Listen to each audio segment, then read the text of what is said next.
pas Adis ikutin suaranya, ternyata sumber suaranya berasal dari sumur. Hah? Tapi di mimpi itu sumurnya nggak ditutup. Oke. Sumurnya kebuka berarti. Sumurnya kebuka. Nah di mimpi itu Adis nyamperin lah sumur itu kan. Cuman langkahnya Adis tuh kayak berat banget gitu loh. Mau jalan ke sumur itu tuh berat banget. Sampai akhirnya pas Adis tuh udah jalan mau ngedeketin sumur itu, tiba-tiba Adis tuh ngerasa dari belakang Adis ada yang ngedorong Adis. Sampai pada akhirnya Adis masuk tuh ke dalam sumur itu tuh. Oh, jadi dia didorong masuk ke dalam sumur itu? Didorong masuk ke sumur itu. Pasti didorong masuk ke sumur itu, Adis masuk langsung kebangun lah. Oke. Nah Adis kebangun, Adis tuh cuma bisa diam, cuma bisa zikir ya karena dia kaget gitu loh Chef. Dia ngerasa kalau misalnya mimpi itu bener-bener kayak mimpi nyata gitu loh. Adis tuh ngerasa kesakitan jatuh, Adis tuh ngerasa deg-degan, dia ngerasa banget gitu. Dan bahkan ya di mimpinya dia di tempat itu kan? Iya, di tempat rumahnya Pak Heri sama Bu Ani itu.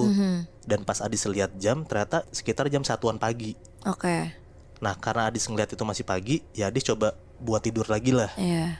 Nah pas Adis lagi nyoba buat tidur, tiba-tiba Adis dengar ada suara cowok manggil kayak Teteh. Persis banget Ya, kayak di mimpi. Persis banget. Nah di situ tuh Adis tutup kuping kan karena dia bener-bener nggak berani gitu. Dia ngerasa kayak ini kok gue kayak diteror gitu loh. Dan dia tahu kalau misalnya tuh ini bukan suara orang gitu. Kayak suara makhluk halus lah gitu kan. Nah tapi suaranya bener-bener gak hilang sama sekali. Karena suaranya gak hilang sama sekali dan Adis ngerasa keganggu sama suaranya, akhirnya Adis ngeberaniin diri lah buat keluar kamar dan ngikutin sumber suara yang manggil teteh-teteh itu. Oke. Nah firasat Adis itu suaranya berasal dari sumur yang di sebelah rumah Pak Heri, yang kayak di mimpi itu. Nah dan ternyata bener, pas Adis keluar dari rumah dan jalan ke arah sumur, Adis dengar kalau misalnya suara itu emang berasal dari sumur. Dari dalam sumur itu? Dari dalam sumur itu. Tapi dengan posisi sumur itu masih ketutup kan? Ketutup. Oke. Cuman di mimpi itu doang Chef yang kebuka. Oke. Nah karena di situ tuh Adis nggak bawa HP, karena selama acara tuh emang HP dikumpulin sama gurunya kan. Jadi tuh Adis jalan ke arah sumur pakai senter yang ada di rumah Pak Heri. Oke. Nah dia jalan tuh makin ngedeketin ke arah sumurnya. Dia ngelewatin tuh kayak kebun-kebunnya ilalang-ilalang gitu, dan penerangannya cuman dari senter Adis doang itu. Pas Adis tuh nerangin pakai senter ke arah sumur, Adis tuh ngeliat kalau misalnya kayak ada bayangan putih masuk ke dalam sumur gitu.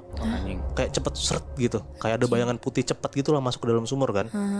Nah karena Adis penasaran itu bayangan apa, ya dia jalan lah makin ngedeketin sumurnya.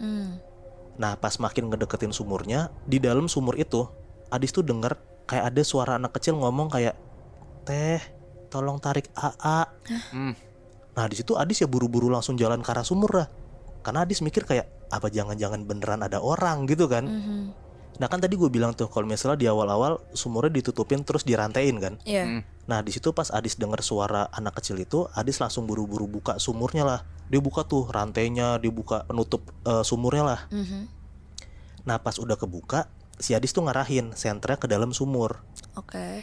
Nah terus pas Adis itu ngarahin senternya ke arah sumur, dia ngelongo ke dalam gitu, ngelongo ke bawah terus ngarahin ke arah sumurnya kan. Adis tuh ngeliat kalau misalnya di dalam sumur itu ada cewek kuntil anak gitu, rambutnya panjang, dia lagi gendong anak kecil cowok, dan pas lagi disenterin sama Adis kayak gitu, si kuntilanak itu tuh langsung nengok ke atas, tatap-tatapan sama Adis, dan langsung kayak ketawa kenceng banget gitu. Wah, di situ tuh bener-bener Adis takut banget tuh. Adis ketakutan, Adis langsung lari kenceng banget dan buru-buru masuk ke rumah Pak Heri kan. Nah pas Adis masuk ke rumah Pak Heri, Adis langsung teriak tuh, langsung kayak ngebangunin Pak Heri sama Bu Ani. Kayak, "Bu, Pak, tolong Adis Pak, Bu," gitu. Dengar Adis teriak-teriak kayak gitu, ya Pak Heri sama Bu Ani langsung kebangun lah. Pasti. Langsung keluar dari kamarnya kan. Nah Pak Heri langsung nanya lah, "Di Adis kamu kenapa? Ngapain pagi-pagi teriak-teriak?" gitu kan. Nah si Adis di situ sambil nangis, dia nyeritain lah apa yang kejadian tadi kan. Dia ngeliat kuntilanak segala macem lah panjang lebar. Nah di situ akhirnya Pak Heri cerita. Ternyata sebenarnya Pak Heri sama Bu Ani itu punya anak cowok. Nah tapi anak cowoknya ini meninggal sekitar umur 5 tahunan. Nah meninggalnya karena apa? Kata Pak Heri itu meninggalnya karena lagi main di dekat sumur, tiba-tiba anak itu jatuh ke dalam. Nah makanya sumur itu selalu kayak dikasih bunga, karena anggapannya kayak sumurnya tuh jadi kayak kuburan anak mereka lah. Oh anjrit. Gitu.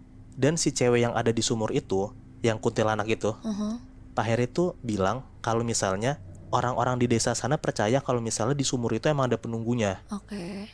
Dan ada orang pintar di desa itu bilang kalau misalnya anaknya si Pak Heri itu yang cowok meninggal bukan karena jatuh, tapi karena ditarik sama si kuntilanak ini aduh Tuhan. Anjing. gitu. Dan Pak Heri juga bilang kalau misalnya Pak Heri sama Bu Ani itu emang suka sering dengar kayak ada suara anak cowok gitu kayak manggil-manggil gitu. Dan mereka juga sering ngeliat kalau misalnya arwah anaknya tuh masih sering gentayangan dan sesekali anaknya tuh suka manggil-manggil emang di dalam sumur. Oh. Dan Pak Heri tuh sering lihat juga arwah anaknya itu sering diklonin sama kuntilanak di dalam sumur itu.